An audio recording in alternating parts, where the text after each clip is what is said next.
Salve, salve família vascaína, tô na área para mais um vídeo. Se você está chegando pela primeira vez aqui e não me conhece, muito prazer, meu nome é Eduardo. Peço que você se inscreva no canal, a gente está com a meta inicial de chegar a 2.000 inscritos, eu conto com a sua ajuda e a sua colaboração. Uma outra coisa que ajuda bastante também é você deixar seu like no vídeo, que isso ajuda a gente a divulgar nossos vídeos na plataforma do YouTube. Ativa o sininho também para toda vez que eu postar vídeo você receber as notificações e, claro, compartilhe o vídeo, que isso ajuda bastante também.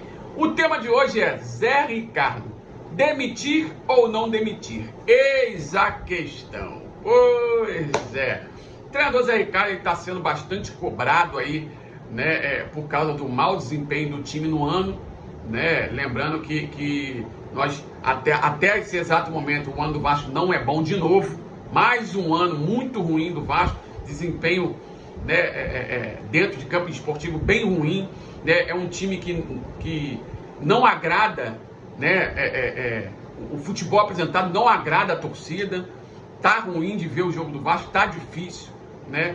Eliminação precoce na Copa do Brasil, no Campeonato Carioca, por mais que tenha se classificado para as semifinais do Carioca depois de 2 anos, né, apresentando resultados muito ruins e sendo eliminado, não ofereceu resistência para o maior rival, o Flamengo, perdendo 3 jogos, 3 clássicos seguidos. Aliás, falar em clássico, perdeu todos os clássicos. Todos os clássicos. Mais uma métrica negativa na história do clube, né?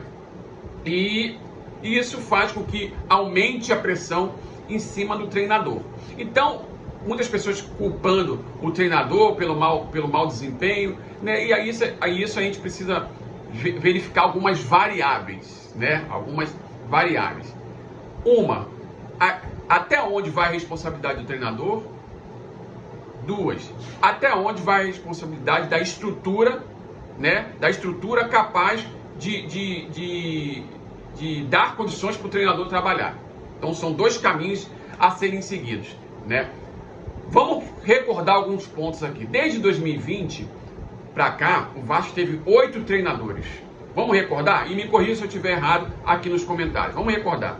Abel Braga, Ricardo Sapinto, Ramon Menezes, Vanderlei Luxemburgo, Marcelo Cabo, Lisca, não é isso? Lisca, Fernando Diniz e agora o Zé Ricardo. Ou seja, 8 treinadores com peso de nomes diferentes, né? Modelos de jogo diferentes, forma de pensar futebol diferente, currículo diferente, tudo diferente, né? Os 8 não deram certo. Isso explica alguma coisa, ou não? Será que o problema são dos treinadores? Né? Porque a gente vive num eterno déjà vu, né? A gente vive num ciclo vicioso. Sempre a culpa são dos treinadores. Que o Abel Braga não presta. Que o Ramon Menezes não presta, é burro. Que o Lisca não presta. Que o Fernando Diniz não presta. Que o Ricardo Sapinto é o pior da história. É sempre assim e nada muda. Então, isso tem que ser analisado. Por que eu estou falando isso? Cada treinador tem a sua forma de pensar futebol e tem o seu modelo de jogo preferido, né? Mas para o modelo de jogo preferido dos treinadores dar certo, ele precisa de peças. As peças precisam ser capazes de entregar o rendimento que o treinador espera a partir do momento que ele tenta implantar aquele modelo de jogo preferido dele. E aí a gente já separa esses 8 treinadores. Por quê? Alguns tiveram a oportunidade de iniciar um trabalho, né? Ou seja, se tiver a oportunidade de iniciar o trabalho, né? Parte do princípio, que a gente também estando de fora, a gente não tem como falar nada. Mas parte do princípio da nossa ingenuidade, que os treinadores no Vasco tenham autonomia para trabalhar. Ou seja, se tem autonomia para trabalhar e iniciaram um trabalho, né, e eles têm um modelo de jogo preferido, ou seja, eles deram um aval para as contratações, né, para ver se elas se encaixarem no modelo de jogo preferido. Então daí aumenta a responsabilidade do treinador. Quem? Zé Ricardo, né? Zé Ricardo, Marcelo Cabo e o outro Abel Braga, né? Esses 3. Então, 5 desses aí vieram já com o trabalho em andamento. Ou seja, tinha um modelo de jogo diferente, só que o elenco já estava montado para o modelo de jogo do outro treinador que saiu e não entregou resultado. Então, esse dá para você aliviar um pouquinho a barra. por mais que tenham cometido erros também, né, mas dá para avaliar um pouco, aliviar um pouquinho a barra. Aí volta para esses 3, né, especificamente o Zé Ricardo, que os outros 2 já saíram. Ou seja, partindo do princípio da nossa ingenuidade, o Zé Ricardo ele teve autonomia para trabalhar. Ou seja, quem deu o aval para as contratações, ele teve participação, né?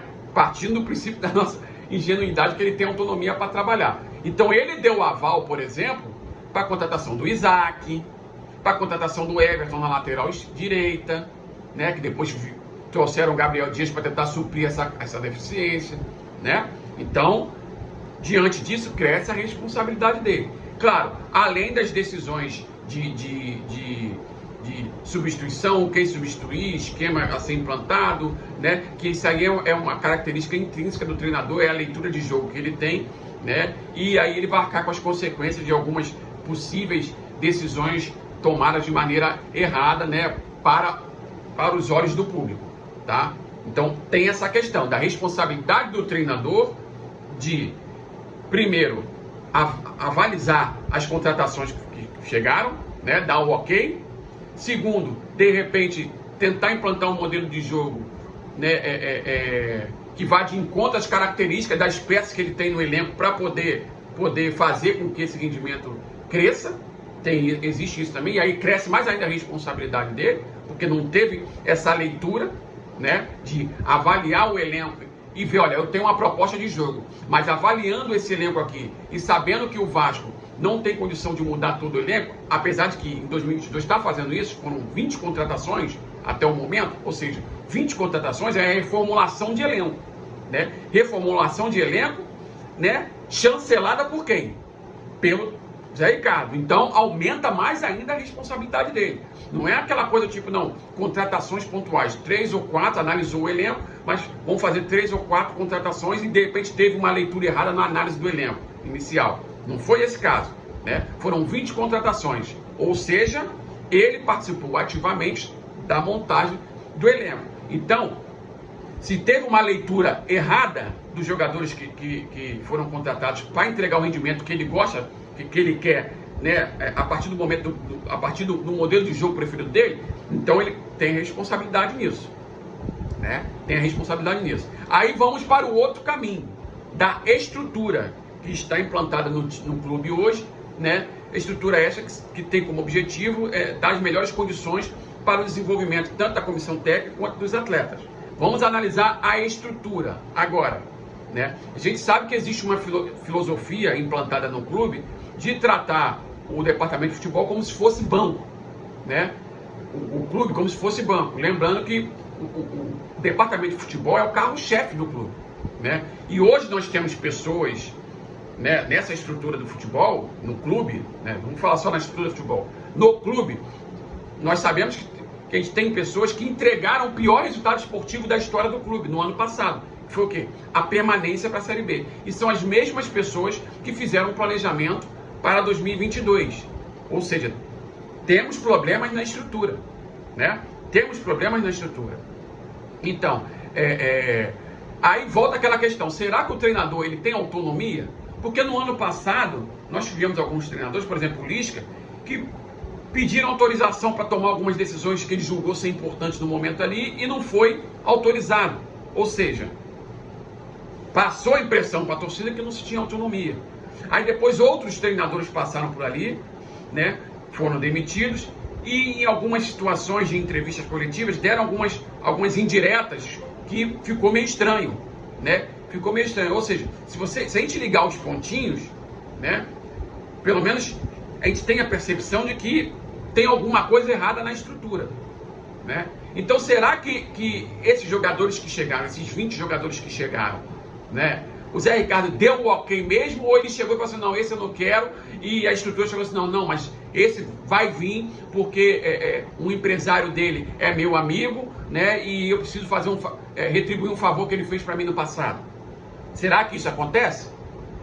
Estou trazendo esse ponto para questionamento porque a gente está de fora, a gente não está dentro, né? Então a gente não sabe se isso aconteceu de fato, mas é um caminho a ser pensado, não é um caminho a ser pensado, né? Ou então, olha, não, vamos trazer esse jogador porque o empresário X quer, né? O empresário E o empresário X já ajudou muito o Vasco, ajuda muito o Vasco, né? E a gente precisa retribuir esse favor. Não é uma forma de se pensar? Então, até que ponto a gente pode pensar em que o Zé Ricardo teve 100% de autonomia para dar o ok ou não nas contratações? Né? Então, isso tudo tem que ser analisado. Isso tudo tem que ser analisado. Tiveram algumas contratações, né, que a gente julgou ser importantes, inclusive contratações que casam com a filosofia que a gente mais ou menos pensava, que é o quê? Trazer jogadores que estavam apresentando rendimento nos seus clubes anteriores, se destacando, né? Como foi o caso do goleiro Thiago Rodrigues e do Yuri, né? Mas tiveram outras contratações bastante questionáveis. A gente sabe também, né, que futebol não é uma ciência exata, futebol é imprevisível, existem diversos fatores, o jogador não é robô, não é simplesmente traz jogador que ele vai render, não é isso, existe uma série de variáveis, né? Questão de adaptação ao clube, adaptação à cidade, de repente adaptação ao modelo de jogo que está sendo proposto pelo treinador. A gente sabe de todas essas variáveis que influenciam no rendimento do jogador. A parte mental, né, que influencia também. Um exemplo disso foi o próprio Juninho, que teve um acréscimo de rendimento aí, porque teve problemas extracampo no ano passado e conseguiu, em parte, resolver esses problemas. Houve um acréscimo de rendimento para esse ano. Então, tudo isso está envolvido nesse processo do futebol aí, né? E por isso que a gente vem aqui trazer à luz, né? Tentar clarear, né, os torcedores nesse sentido. Será que é simplesmente, não, o técnico é ruim, troca e vem outro e acabou? Será que é isso? Analise o nosso histórico de troca de técnicos, né? Então, a gente precisa ter cuidado em relação a isso. Porque pode acontecer, a mesma coisa que aconteceu em 2020. Sai o Zé Ricardo, vem outro, não dá certo, sai o outro, vem o outro, sai o outro, vem o outro, e nada muda, né? E um ponto aqui para reflexão, para a gente terminar o vídeo. Vocês já perceberam a quantidade de jogador que, enquanto está no Vasco, não consegue o melhor do seu rendimento, né? E a torcida começa a pegar no pé, e a partir do momento que eles saem do Vasco, o crescimento dentro de campo esportivo é de imediato, eles começam a se destacar nos outros clubes? Vocês percebem que isso está acontecendo de forma recorrente? Isso é normal ou é estranho? Isso, né? Tá estranho, não tá? Na minha humilde opinião, tá estranho. Os jogadores não conseguem desempenhar o futebol no Vasco, saem, conseguem desempenhar de imediato, né, em outros clubes. Por que será que isso está acontecendo? É culpa só do treinador? Será? Deixa esse ponto para reflexão aí, tá? Esse foi o vídeo de hoje, espero que vocês tenham gostado. Se vocês gostaram, peço mais uma vez que se inscreva no canal, deixe seu like no vídeo, ative o sininho para toda vez que eu postar vídeo você receber as notificações. Um abraço, saudações vascaínas e até o próximo vídeo.